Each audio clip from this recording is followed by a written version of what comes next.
fears. One flag, oh yeah, we've been waiting for this, oh yeah. We all at? We right here. Ya empezó la rumba y estamos celebrando. Todo el mundo que me... Fala galera, podcast Linha de 3 aqui na área. Novamente nosso segundo episódio. E hoje começando um pouco diferente, né? Começamos com a música da Copa, lançada nesta manhã. A música se chama Live It Up, de Nick Jam, com Will Smith e Era Streffen. Senhores, desde já adianto que eu não gostei. Atuação fraquíssima da música. Patética. Eu também não gostei não ficou com cara de música de Copa não. Acho que Música assim, da Copa, pô, quando a pessoa escuta, dá aquele sentimento de Copa. E esse daí deu sentimento de nada. mas porque aí Pois é. tem que lembrar que as duas últimas, né, botaram o sarrafo lá em cima. 2010 foi o Waka Waka, que acho que pra mim foi a melhor. E a de 2014 foi aquela com Cláudia Leite, que apesar dos apesares, foi uma boa música. Essa daqui ficou muito, sei lá, muito artificial. Ficou estranho mesmo. Não foi com a cara... Esperava mais. Não, o negócio é torcer pela música de Shakira. Shakira? Ela sempre lança uma música. Não sabia não dessa tradição dela, não. Tem, desde 2010. 2010 foi oficial, aí 2014 ela lançou outra, então pode esperar outra. Eu não vi a Clandestina, 2014 não. A de 2014 é legalzinha. Grande coisa não. 2014 tinha Cláudia Leite, meu amigo. A participação Quem mais é rápida Shakira? da história. 30 segundos ali, mas enfim. Vamos embora para as pautas. Hoje, uma edição extraoficial, porque a semana é bem movimentada no futebol, principalmente aqui em Pernambuco. Tivemos Roberto Fernandes chegando no Santa Cruz, Márcio Goiano chegando no Náutico, Mauro Fernandes deixando o Central, alguns jogadores renovando, e também o fim da Libertadores, da fase de grupos, fazer uma projeção aí das oitavas, um pré-jogo da final da Champions, que acontece amanhã, e também falar sobre essa greve dos caminhoneiros, né, que pode afetar a rodada do Brasileirão. Então, sem mais delongas, vamos lá. Começando com os novos treinadores aqui em Pernambuco, Roberto Fernandes no Santa Cruz e Márcio Goiano no Náutico. O que é que vocês esperam? Vamos começar por quem? Tanto faz. Arthur. Não, os treinadores, pô. Roberto Fernandes. Roberto Fernandes. Roberto Fernandes. Mais peso. Pronto. A gente já conhece o trabalho dele, eu acho que ele é um bom treinador. Ele, pelo que eu vejo, ele também é um treinador que consegue dar ânimo ao time às vezes, e eu acho que o Santos está precisando disso. Ele é um treinador que fala bem. E é um treinador que geralmente nos times dele a gente tem uma defesa boa. O Santa tem levado muito gol, então eu acredito que pode dar certo, porém acho que tudo vai depender também de organização da diretoria. Eu acho que o Santa Cruz, falando no sentido de clube, acertou na contratação de Roberto Fernandes pelo fato dele já ser um conhecido da torcida pernambucana e ser o atual campeão pernambucano. Porque é muito diferente quando traz um técnico, claro, do nível de Série C, mas de São Paulo, de Minas Gerais, porque chega aqui como status de muito desconhecido. E fica até difícil de analisar o trabalho dele. Mas Roberto Fernandes a gente analisou esse ano e vem analisando há muito tempo. E a gente sabe que na cabeça de torcedor, a última impressão é a que fica. E ele fez um bom trabalho no Pernambucano, foi campeão. Sim. Por isso eu acho que a diretoria do Santa Cruz acertou. Eu acho que foi algo mais fácil para a torcida aceitar. Sim, concordo. E estava até no começo do ano elogiando o trabalho de Roberto no Náutico, porque a gente sabe que o Náutico tem pouco dinheiro, pouca verba. Ele fez um time extremamente competitivo, muito ajustado dentro de campo. E eu acho que a realidade do Santa nesse momento é dessa para pior, né? Uma equipe limitada, Financeiramente, a gente sabe a realidade do Santa, não é das melhores. Então, concordo, para mim foi a melhor contratação que o Santa poderia fazer. Especularam o Mauro Fernandes, mas aí não acho que era o caso, até ele também não queria. Então, acho que a gente pode esperar boas coisas de Roberto Fernandes no Santa. Também acho. Isso. Eu acho que o máximo que ele pode apresentar num time como Santa Cruz é o que ele conseguiu fazer no início do ano com o Náutico. Sim. Uhum. Time organizado. E assim, pela temporada que o Santa fez até agora na Série C, eu acho que se ele fizer um bom trabalho ainda dá pra fazer uma campanha muito boa com o Santa. Sem dúvidas. Pega o Santa Cruz em quinto, se eu não me engano, com 9 pontos. Pois é. Então tem margem para brigar pelo acesso. Seria até irônico, né? Ele subir com o Santa Cruz depois do Náutico, que é o Lanterna, e demitir ele. Imagina se daqui pro final do campeonato o Náutico cai. Ele consegue rebaixar e subir um time ao mesmo tempo. Rapaz, aí Arthur não faz mais parte do podcast não, ele morre.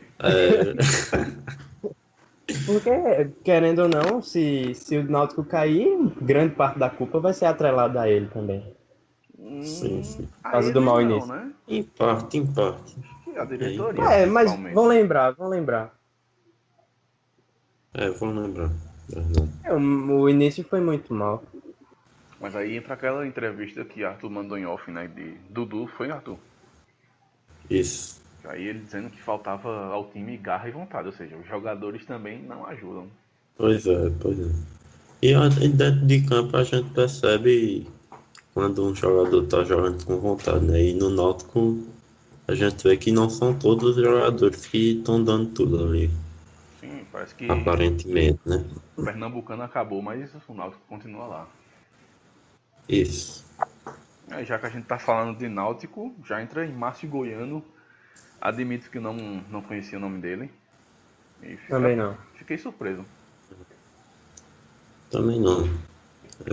Pelo que eu vi de estatística, né? Estatística não dá para julgar o treinador, mas eu acho que ele já chega um pouco contestado aparentemente, porque pelo que eu vi ele teve muitas campanhas medianas para ruim em vários times até relevantes como CRB, Figueirense.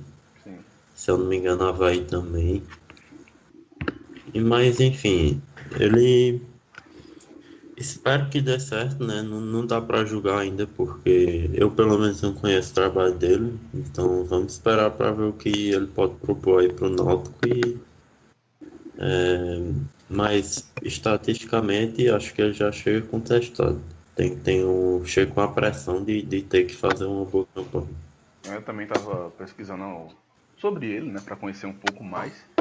Em contrapartida, se ele não se deu bem nesses times, aí fico alerta, ele se deu bem num time menor, que foi a Aparecidense, lá de Goiás, onde ele foi vice-campeão estadual em 2015 e nesse ano. Então, assim, tem esse alento ao torcedor do Náutico de que em um time mais modesto ele conseguiu fazer milagre, por assim dizer.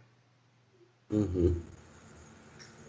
Acho que praticamente é só o que dá para analisar em questão de campeonato que ele participou, é só esses vice-campeonatos mesmo. Sim. Só que a Aparecidense é um time modesto, mas o campeonato goiano não tem um nível tão elevado. Né? Pois é, e porque, por exemplo, provavelmente lá ele pegou esse time no começo, né, do campeonato. O Náutico ele pegou já no meio. E é um campeonato nacional. Isso. Não é um estadual, né? Realmente, então... Eu acho que ele vai ter dificuldade, mas também tem margem para fazer um bom trabalho. Realmente, margem tem, né? Resta torcer. Acho que não dá pra fazer pior do que o Náutico vem fazendo nessas 6 rodadas. Pois é, eu acho que elenco, acho que o Náutico é bem, assim, pra Série C. E talvez o que falta é organização, tática e vontade mesmo. Sim. esperar dele que ele consiga extrair isso do time. Uhum. Então, mais algo a acrescentar?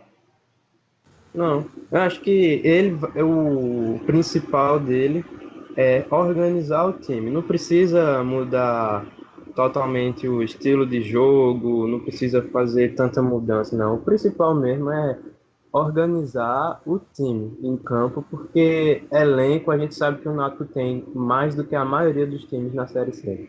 Então, se o time só tiver ajustado, organizado, consegue apresentar um bom futebol em campo e vencer os adversários. Com certeza. Uhum. A gente já passa para a próxima pauta, continuando aqui em Pernambuco, a saída de Mauro Fernandes do Central, né? Ele, em comum acordo com a diretoria, achou por bem deixar o clube, já que já está eliminado da Série D, mas é aquilo que a gente falava no programa anterior. Apesar da eliminação, fica uma semente plantada, né? Com certeza, bicho, porque você chegar numa final de Pernambucano com um time, com um elenco do Central brigando ali com o Sport, com o Náutico, com Santa Cruz e até com os outros times do Pernambucano, porque a gente no início antes de começar o campeonato, a gente não imaginava que o Central seria tão superior aos outros times como foi. E o trabalho que ele fez, a maneira que ele organizou o time, a gente via que os jogadores estavam fechados com ele, a gente consegue enxergar que tanto a semente foi plantada quanto o trabalho que ele deixou também, que ele fez, na verdade, foi muito bom. Uhum. Ele, assim, eu acho que o futebol apresentado por ele agradou muito. E porque o Náutico foi campeão, mas assim, eu acho que é consenso que o time que jogou o melhor futebol nesse campeonato pernambucano foi o Central. Isso, sem dúvida. E isso foi muito importante também porque ajudou a trazer de volta o torcedor, né? Mas apesar disso, na Série D a gente ainda vê aí um pouco que não foi tão bom nos jogos em casa. Mas eu acho que foi importante porque o Caruaruense vê que ele tem um time para torcer, tem aquele time da cidade e o time pode chegar no final do Pernambucano. Então o time também pode chegar longe na Série D, pode repetir em outros pernambucanos. Então acho que para a autoestima do torcedor do Central ele foi muito importante também.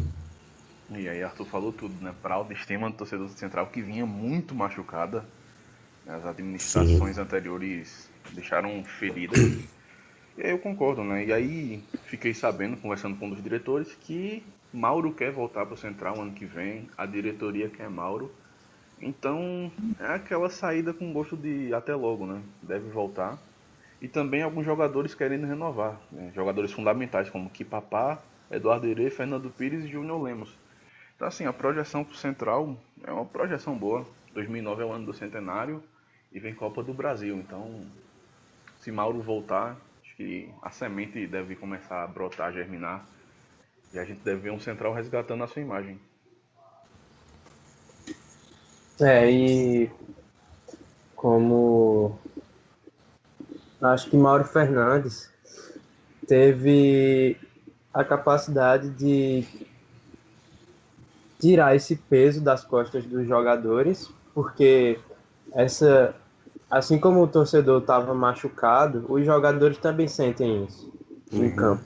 Eles sentem que a torcida está desconfiada, não está tão animada, e isso pesa nos jogadores. E Mauro, como está ali com eles todo dia, está no dia a dia com eles, ele conseguiu tirar esse peso dos jogadores, porque a gente conseguia enxergar um time do Central em campo, um time leve, um time que fazia suas obrigações dentro do campo, sem nervosismo. Às vezes pesava o nervosismo também, principalmente quando foi chegando mais pro final. Mas na maioria das vezes era um time leve, era um time que fazia o seu jogo do jeito que tinha que ser feito e sem nervosismo.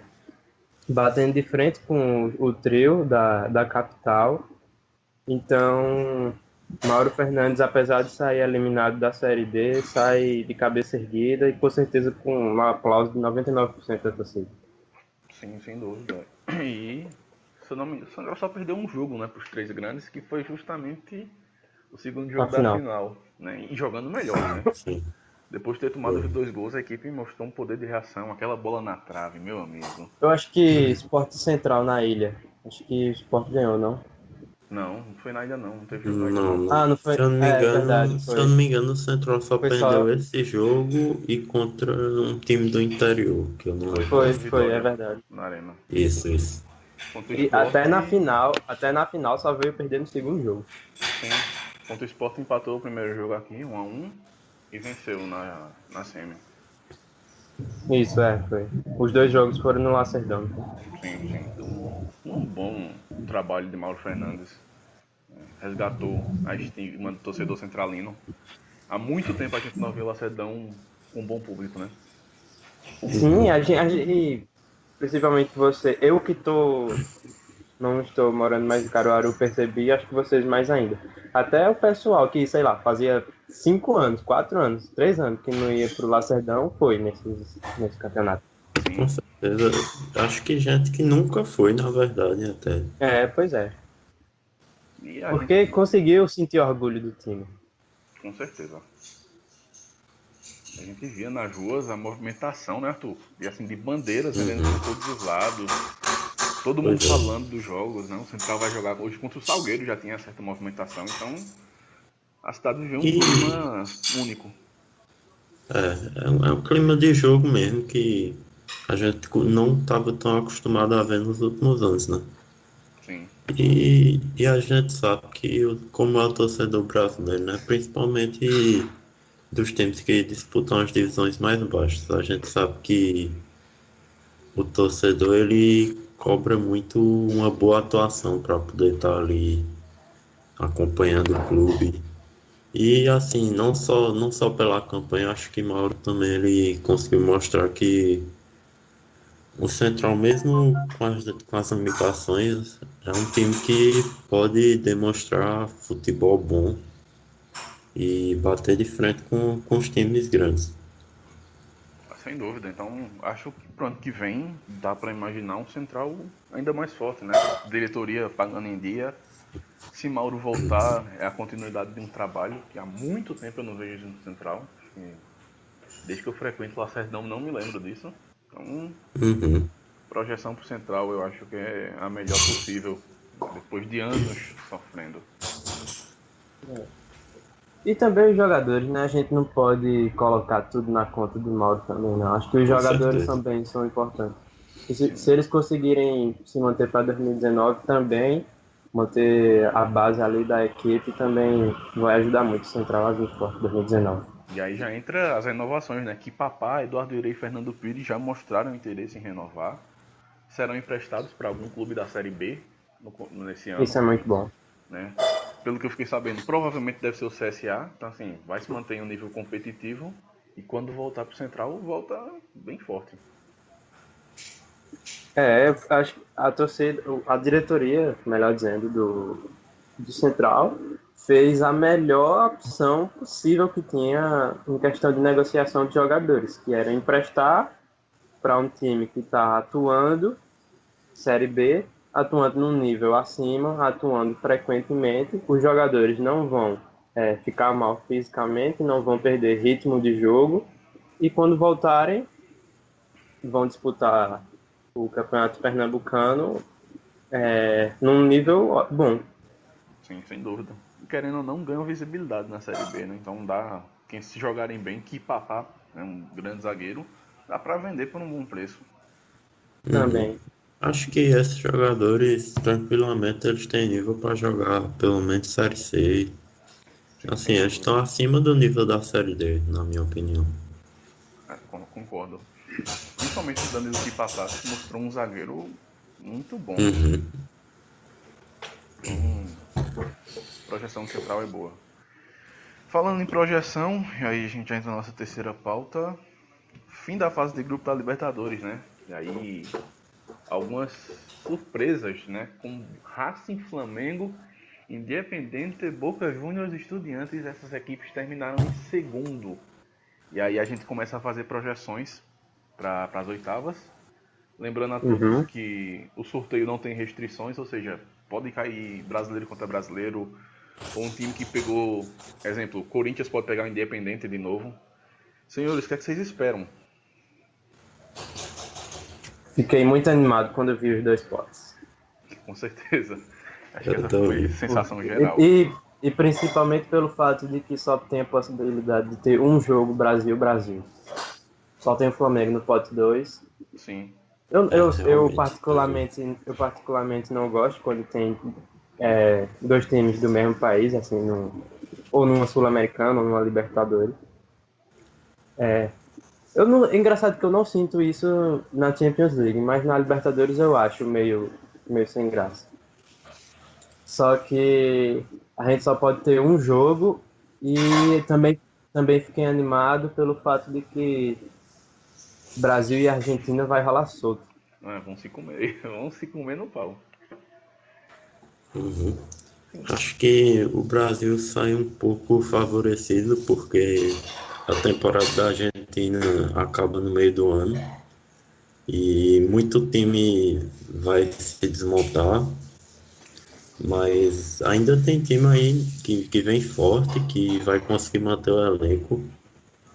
Então não tem jogo fácil, a Libertadores, a gente sabe. E os times também de outros países que passaram são times fortes, tem camisa. E acho que só jogão nessas oitavas. O Colo-Colo passou no grupo do Cruzeiro e Vasco, não foi? Não, Colo-Colo não. Não, foi o Racing e o Cruzeiro. Foi Racing e Cruzeiro. Isso. Colo-Colo passou em que grupo, vocês sabem? Deixa eu ver que tava jogando ontem. Foi do Atlético Nacional, Bolívar e Delfim. Eu acho que o Colo-Colo do pote B aí deve ser o mais fraco, né? Não, é o mais fraco. Analisando os outros. Eu tava vendo o jogo ontem. Realmente Uma equipe que dói nos olhos, é muito fraca. É o mais fraco mesmo. Pode-se dizer que os times do pote A estão tudo de olho nele. Com certeza. E aí eu tava vendo aqui, pra você ter noção, dos 16 times das oitavas de final, 13 já foram campeões da Libertadores. Exceto o Libertad, Cerro Porteño e o Atlético Tucumã. De resto, meu amigo, é só camisa pesada. Uhum. E para esses 3, mesmo que eles não tenham camisa pesada, mas são bons times. São times bons. Tecnicamente tem qualidade. E Independiente, 23 anos, né, que não ia para uma oitava de final. Sim. Eu tava pensando, a torcida do Independiente deve estar on fire, porque ano passado campeão da Sul-Americana e esse ano consegue chegar nas oitavas, que há 23 anos não chegava. A torcida deve estar daquele jeito. Sim. E ainda mais um time que tem a tradição dele na Libertadores, né? Pois é. E passou de um grupo cascudo, né? Corinthians, Milionários e aí o Deportivo Lara, que era o mais fraco. Fraco e olha lá, porque o Deportivo Lara ganhou, dos 3 jogos em casa, ganhou 2. Sim. Apesar de no terceiro ter levado uma sapatada do Corinthians, mas ganhou 2. E o Milionários ganhou ontem do Corinthians em casa. Então foi um grupo realmente difícil. Sim, pra você ter noção, o que definiu a classificação do Corinthians foram os jogos fora de casa. O cara empatou com o Milionários, se tivesse perdido, tava fora. E venceu do Independente. E o Corinthians passou com 10 pontos. Pô. Se você for ver, teve segundo colocado de outros grupos que passaram com mais pontos do que o Corinthians. Sim, o Racing no grupo 5 aqui, passou com 11.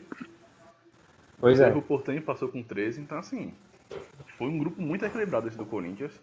O que matou foi o 7x2, né? Aquele 7x2 tirou a graça. E aí logo o Deportivo de Lara, com a Venezuela sofrendo o que está sofrendo, podia ter... Pois é. Se ganhou 2 jogos em casa, 6 pontos. O segundo colocado passou com quantos pontos? 10. Foi Independente. Se tem ganho o jogo do Corinthians também, 9 pontos, um pontinho fora. Foi por pouco. Mas acho que foi uma participação bem honrosa do Deportivo Lara. Com certeza. Com certeza. Uhum. Se eu não me engano, o Deportivo Lara é um time bem novo, né? É de 2008, se eu não me engano. 10 anos só. Pois é. Então fez bonito. Aí o ouvinte pode falar, ah, mas no pote 2 tem um Tucumã, né? Que é um argentino, mas não tem tradição, é uma equipe fraca. Mas a gente for ver o grupo, era Libertad, Tucumã, o Peñarol e o The Strongest. Que apesar de ser fraco, a gente sabe que jogar na altitude não é agradável. Sim. Então assim, o Tucumã passou num grupo chato. Passou. Uhum. E a gente, agora puxando para os times brasileiros, a gente sempre tem aquela expectativa de que realmente os times brasileiros vão ser os primeiros, tem mais equipe do que todos do continente. E realmente, sempre os times brasileiros sempre têm um elenco melhor, mas nos últimos anos a gente viu que quando chega na Libertadores as coisas se igualam e esse elenco nem sempre consegue se impor. Vocês acham que essa quantidade de time brasileiro, em primeiro lugar, foi só um eliminado e o outro passou em segundo? Exato. Vasco eliminado, Flamengo em segundo. Vocês acham que essa diferença, essa superioridade apareceu finalmente, ou vocês acham que foi algo mais por acaso? Assim?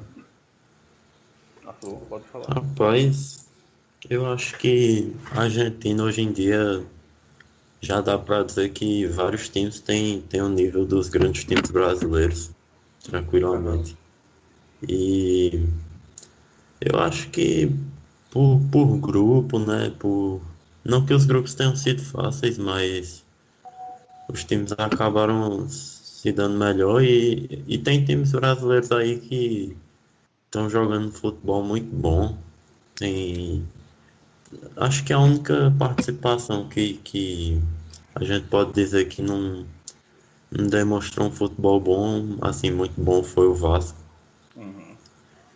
O Santos dá para contestar se ele realmente deveria ter passado em primeiro, porque, sinceramente, não acho que o Santos tem futebol para chegar longe na Libertadores. Posso queimar a boca, mas não acho atualmente. E os outros times, o Flamengo mesmo passou em segundo, mas eu vejo no Flamengo mais evolução que no Santos. Acho que o Flamengo tem tudo para ir se fortalecendo ao longo da competição, mas não sei se vai ser suficiente, né? Porque Libertadores você não pode errar. E respondendo Mas aquilo... eu acho que Sim, pode completar, Arthur. tanto a Argentina como o Brasil chegam com chances quase iguais. Aí respondendo aquilo que eu disse, acho que essa superioridade não apareceu, porque se a gente for pegar os grupos, nenhum brasileiro passou com folga, exceto o Palmeiras, né? Que passou com 16 e o Boca com 9. Sim, O resto foi por 2 pontos de diferença. O Cruzeiro passou no saldo de gols. Então, assim, não sei se essa superioridade apareceu. E eu fui assistir o jogo do Santos ontem contra o Garcilaso, meu amigo. Que pelada. 0x0 chato. O Santos tendo dificuldade de passar com uma equipe peruana fraquíssima. Então, assim, se eu fosse apontar favoritos hoje dos brasileiros, eu só confiaria em Grêmio e Cruzeiro. Nem no Palmeiras eu confio muito. Então, eu fiz essa pergunta exatamente por causa disso, porque apesar da maioria dos times terem passado em primeiro, eu não consegui enxergar um bom futebol, uma superioridade tão grande, porque a gente viu o Flamengo empatou aquele 0x0 com o River Plate, horrível aquele jogo. Uhum. O jogo que classificou no Maracanã contra o Emelec, fez aquele gol, mas ficou sofrendo, quase que não saiu o segundo gol também, a torcida já estava ficando nervosa. Corinthians passou com 10 pontos só, sofreu também. O Cruzeiro, a gente lembra lá teve aquele jogo contra o Racing, mas aquele jogo ali a pessoa entende que é normal. passou a... Para mim, os que apresentaram futebol bom foi Palmeiras, e eu vejo o Cruzeiro melhorando, mas também sem apresentar tudo que pode. E o Santos, Uhum. eu acho que o Santos, eu, eu analiso, eu vejo o elenco do Santos e eu não consigo enxergar que o time pode apresentar mais do que ele está apresentando. E se puder, é só um pouco mais. Eu acho que a torcida do Santos tá cobrando o que não dá para cobrar daquele elenco. Não numa Libertadores. Porque é muito garoto, é muito. Quem é o principal jogador da equipe? Gabigol. É Gabigol. E mesmo assim ele não voltou o que estava jogando antes de ir para a Europa. É assim, se pegar mesmo, o Rodrigo, né, que é o menino da base, tá jogando mais que ele, por exemplo. É, Pois com é, certeza. e não dá para considerar que o Rodrigo vai ser o jogador que vai levar o time a ser campeão da Libertadores. Sim. Ou dá? É. Não dá. Então eu acho que, principalmente as vaias ontem para Jair Ventura, chamando ele de burro, tudo, acho que foi um exagero muito grande. Ok que o time não apresentou um bom futebol contra o Garcilaso, que é um time fraquíssimo, mas vaiar o técnico que passou em primeiro, mesmo assim, na fase de grupo de Libertadores, eu acho que é muita injustiça. Muita injustiça. E aí entra, É. querendo ou não, o Santos é uma equipe muito chata. Se eu não me engano, o Santos nunca caiu antes de uma quarta de final do Libertadores. Então, assim, é chato falar isso, mas às vezes a tal da camisa pesa. Mas, você olha pro pote 2, eu sinceramente, se o Santos pegar um Racing, um Flamengo, um Independente, eu não vejo bola pro Santos ganhar. E a chance do Então, Santos é pois pegar é, o Colo-Colo. pois é. Se eu Eu tivesse que acho que o apostar Santos. num desses times, o único que me agradou mesmo dentro de campo foi o Palmeiras. O resto ganhou ali muito na marra mesmo. Cara, não consigo confiar no Palmeiras. Oscila demais. Oscila, mas foi o que apresentou o melhor futebol desses brasileiros. Não tem como negar isso. Ainda confio mais no Grêmio. Eu também, eu acho que o Grêmio tem mais chegada.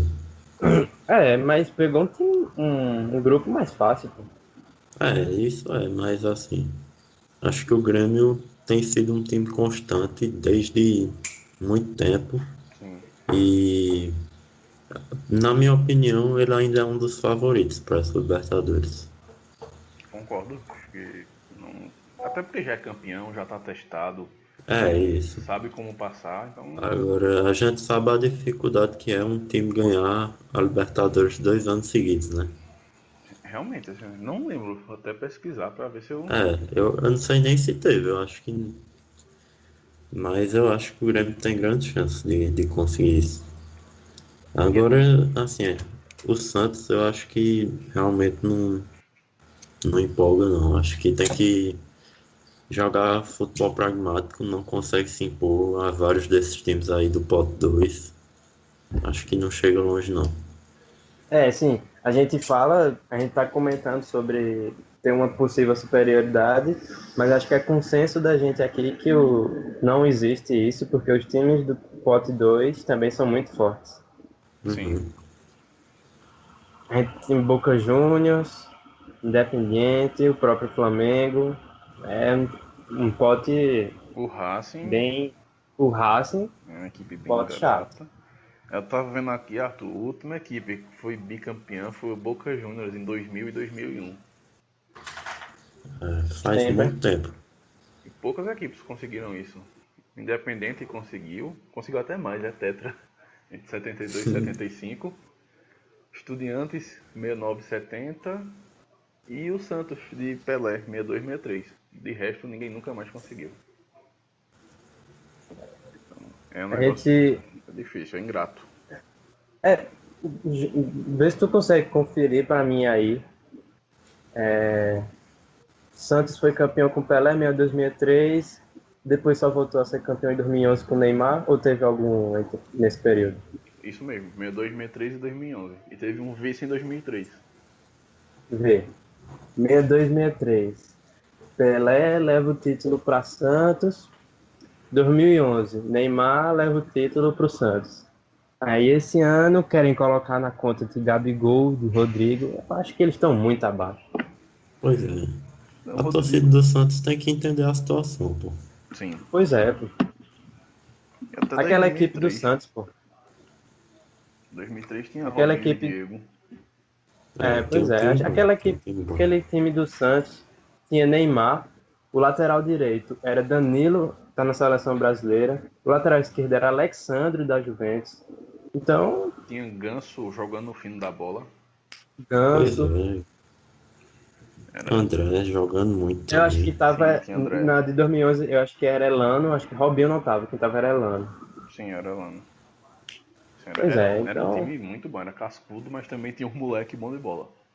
A final foi contra o Penharol, não foi? Sim, Penharol.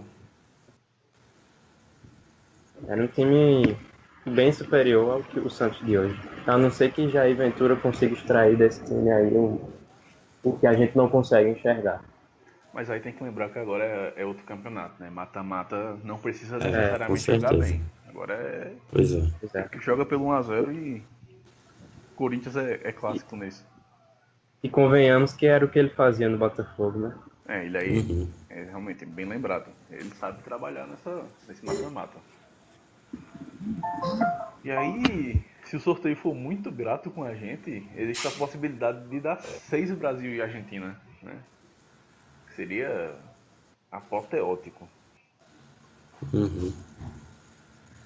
Mas pra vocês, qual Eu- seria o melhor confronto hoje? Eu queria muito Flamengo e Racing, but Mas aí tem um interesse, né? Eu queria Grêmio e Racing. Acho que Queria seria um Grêmio- jogão. eu queria Grêmio e Boca Juniors. Sim, eu ia falar isso, o Grêmio e Boca seria pesado. E esse Palmeiras Independente também acho que seria bem Uhum. legal. O pior confronto Não, eu mas- citei seria mas- Santos e Colo-Colo. Tu sabe como é que vai também funcionar o acho. sorteio para as quartas? Para as quartas aí acho que é chaveamento olímpico. Ou é sorteio direto mesmo. Acho que é sorteio. Porque, tipo, se a gente tiver esses jogos grandes já agora, Não, mas né, É. ia possível diminuir não o número de equipe boa. Sim, mas eu acho que, por exemplo, se pegar Colo-Colo e... Qual é o outro que eu esqueci agora? do pote 1, Sim, não, do pote 2. Colo-Colo e Tucumã. Tucumã. Pega Colo-Colo e Tucumã. Aí bota pra Cruzeiro e Corinthians. Ou então bota pra Grêmio e Palmeiras. Aí ainda fica sobrando muito jogo bom. Pô. Eu acho que eu vou torcer pra ter um ou dois jogos desses grandes assim que a gente comentou, mas não muitos, que é pro campeonato também não se enfraquecer nas próximas fases.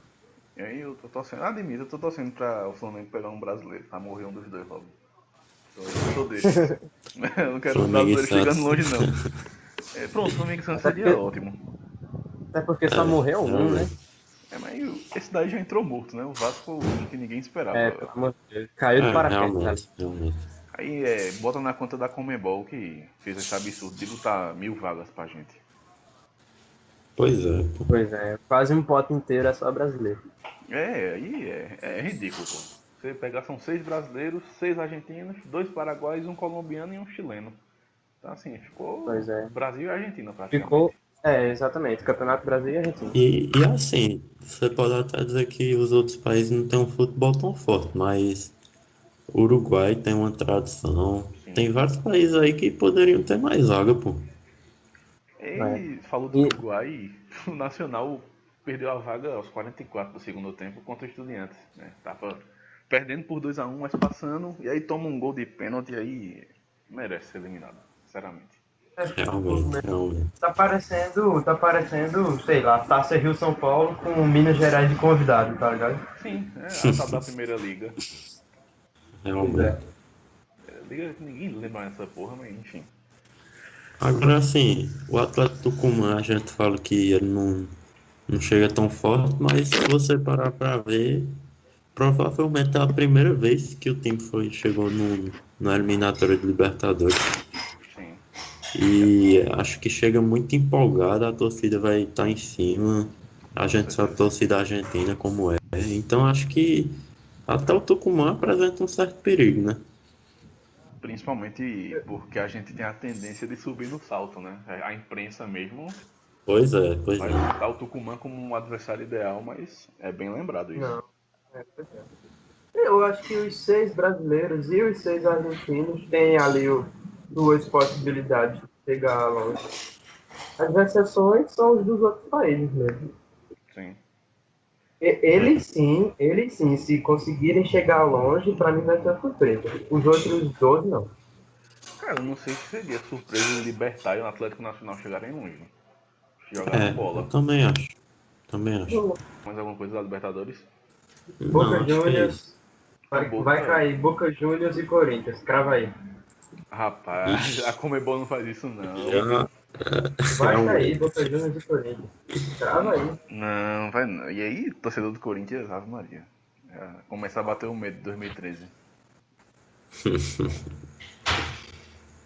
Mas se bem que Carille sai quando do já Corinthians? saiu. Já Já saiu. saiu. Já foi. Então o Corinthians realmente, de repente, pode estar ameaçado aí, viu? O Corinthians passou. Ontem quem comandou na derrota foi Loss. Já tem derrota no nome. Lois entrou perdido. Mas Pois é. aí, né? Foi o primeiro jogo assim no. Mas pelo que eu vi, não acompanhei o jogo, mas muita gente falou que o Corinthians jogou muito bem. Foi. E você vendo os lances do jogo, você percebe isso. O Corinthians teve um monte de chance. Milionários, tipo, tirando bola em cima da linha. E aí, naquele gol lá, acharam um gol. Ali foi um chutaço, né? O cara nunca mais acerta na vida. Chute de rara, extrema felicidade.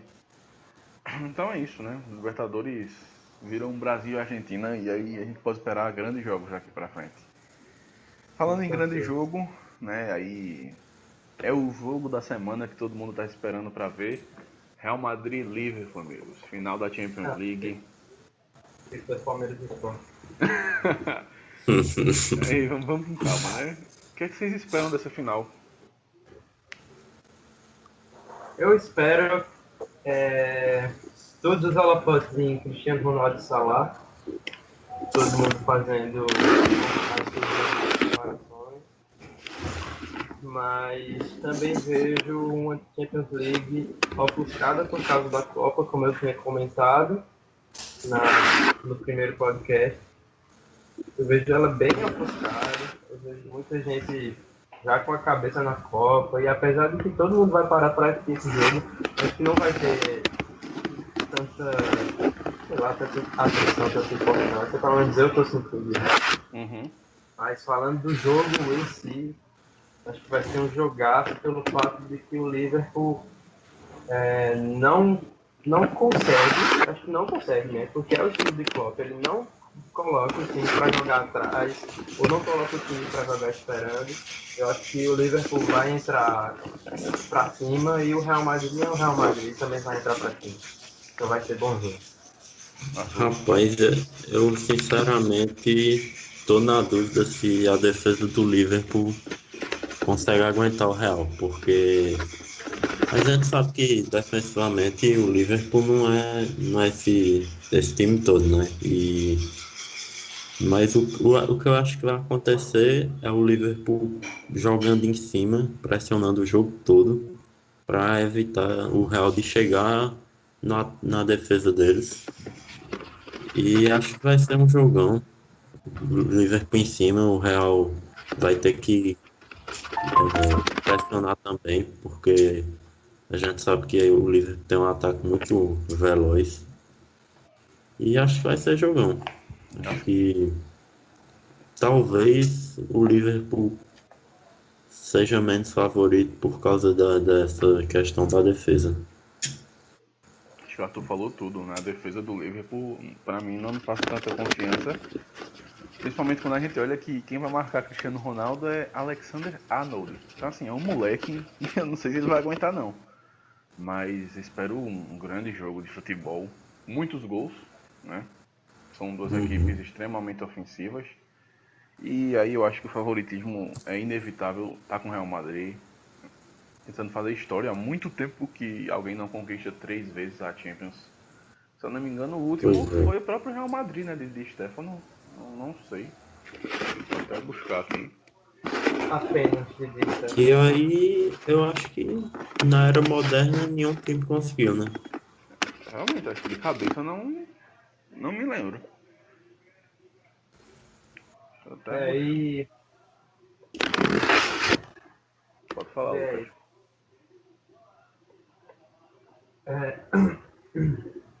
Se a gente, Arthur comentou, que eu acho que também vai acontecer, que é o Liverpool prendendo a bola no ataque para evitar uma possível investida do Real Madrid. E se a gente, não sei se vocês já assistiram, mas foi isso que o Liverpool fez para eliminar o Manchester City. Simplesmente. O 3-0 em casa, construído com acho que 35 minutos de jogo, foi isso que aconteceu. Foi o Liverpool em cima, não deixava o Manchester City sair do seu campo de defesa, tomava a bola, fazia gol, tomava a bola, fazia gol, e foi o time aguerrido, parecia que não cansava, parecia que não respirava, era ali em cima o tempo todo, e deu certo com a máquina que estava sendo o Manchester City. Eu acho que se deu certo com o Manchester City, também pode dar certo com o Real Madrid, porque para mim o futebol que o Manchester City apresentou esse ano foi melhor do que o Real Madrid. Então, Eu estava vendo aqui só para confirmar, a última equipe tricampeã foi o Bayern de Munique, 74, 75 e 76. Desde então, algumas equipes chegaram perto, mas nunca repetiram o feito. E aí, em cima do que o Lucas disse, sim, de fato, o Manchester City apresentou futebol melhor que o Real, mas a equipe espanhola trabalha com Champions League, né? pois é. Os caras crescem. Como a gente tinha falado, acho que foi o Guilherme que falou que o estilo de jogo de Zidane em mata-mata tem dado muito certo. E assim, o Liverpool não tem defesa, né? Não tem uma defesa forte, mas tem Klopp. Então, de qualquer forma, é um jogão. E além do estilo de Zidane, tem o tal de Cristiano Ronaldo, que o cara joga Champions League, ele vira um monstro. Começa a fazer gol adoidado. Então, Marcelo também tem jogado demais. sim, como o Lucas disse no podcast passado, não só em Champions, né? Assim, Marcelo fecha a temporada jogando, acho que a gente nunca viu o Marcelo jogando como ele tá jogando. Graças a Deus, logo no ano de Copa. Pois é. Dá pra machucar, né? Tem esse último jogo. E já, se a gente for analisar a defesa do Liverpool, a gente tem Van Dijk. Aí beleza, Van Dijk dá pra confiar, ok. Sim. Só que aí, os companheiros de zaga, Lovren, não dá pra confiar. Matip, não dá pra confiar. Lateral esquerdo, Robertson, não dá pra confiar. Alexander Arnold, não dá pra confiar.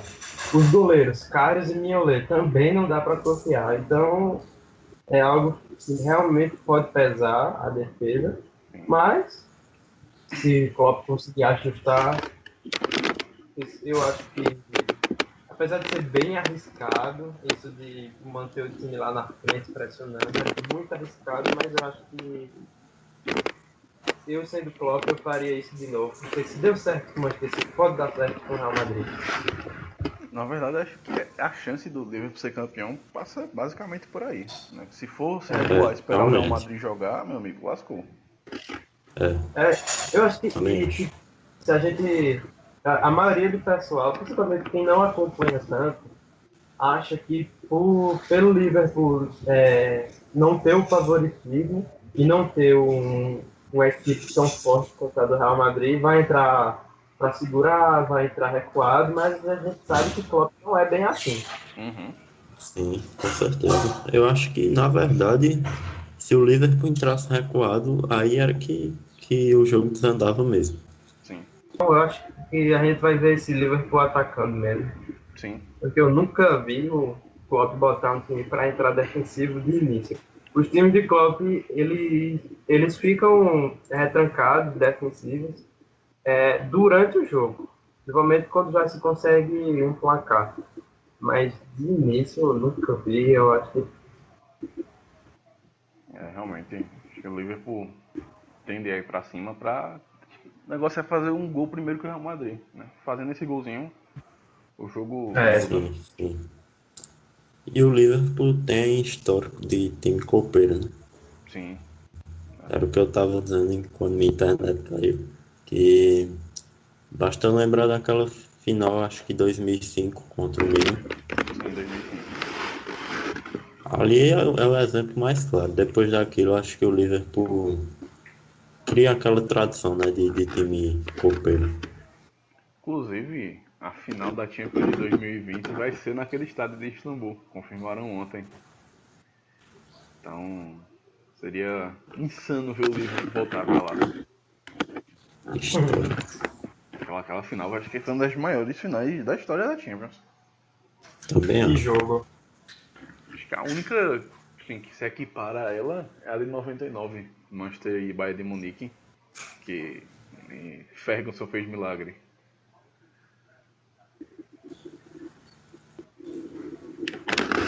E aí, uma pauta bônus, né, que é aí a atualidade do nosso Brasil, que é a greve dos caminhoneiros, mas que pode ter influência direta na rodada do Brasileiro. Essa manhã o Sport foi prejudicado, surgiu a notícia de que não iria para São Paulo porque perdeu o voo, mas ao que tudo indica, eu estava vendo aqui as atualizações, encontraram um voo agora de 1h30.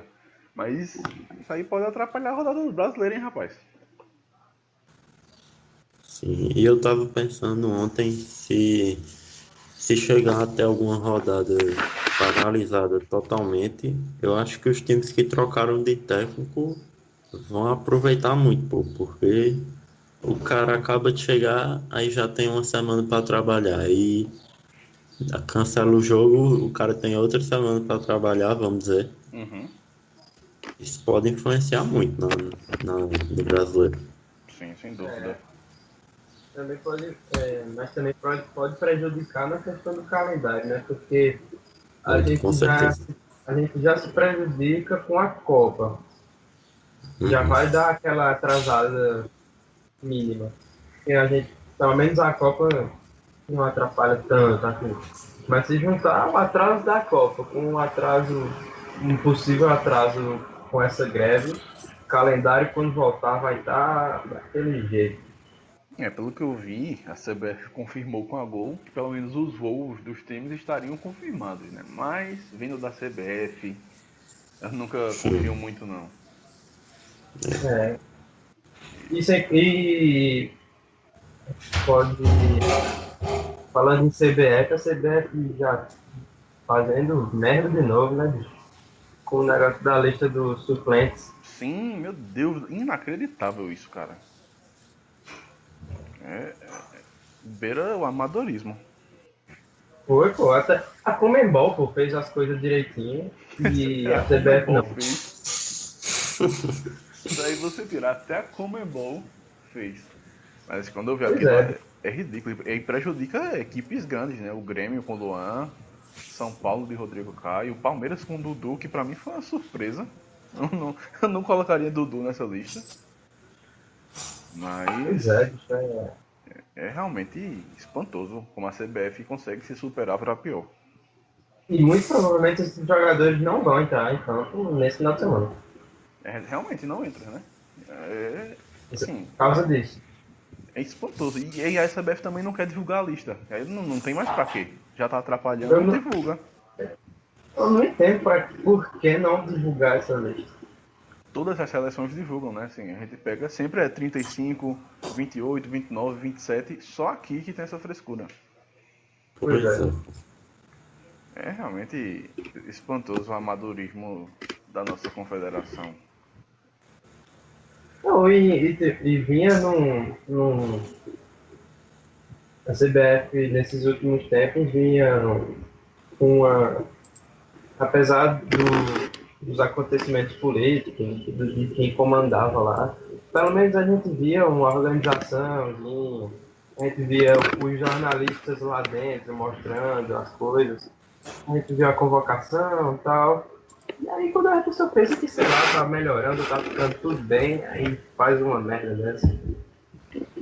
Rapaz, falando em CBF aqui, notícia de última hora, apareceu aqui no Twitter, morre aos 74 anos o empresário J. Ávila. Para quem não sabe, J. Ávila esteve envolvido em corrupções e escândalos da CBF. Rapaz, Vitor Sérgio, do Esporte Interativo, falou tudo agora. Muita gente do futebol respira aliviada nesse momento. Olha aí, menos um corrupto no mundo. Ah, foi maldade. Maldade não, já Vamos maldade. agora? Por parte Maldade dele, Vai lá, né? então vou almoçar agora. Era pra deixar esse vamos almoçar agora. Não pode ser. Bom, Quem foi que chamou, hein? oi? Quem foi que chamou pra almoçar?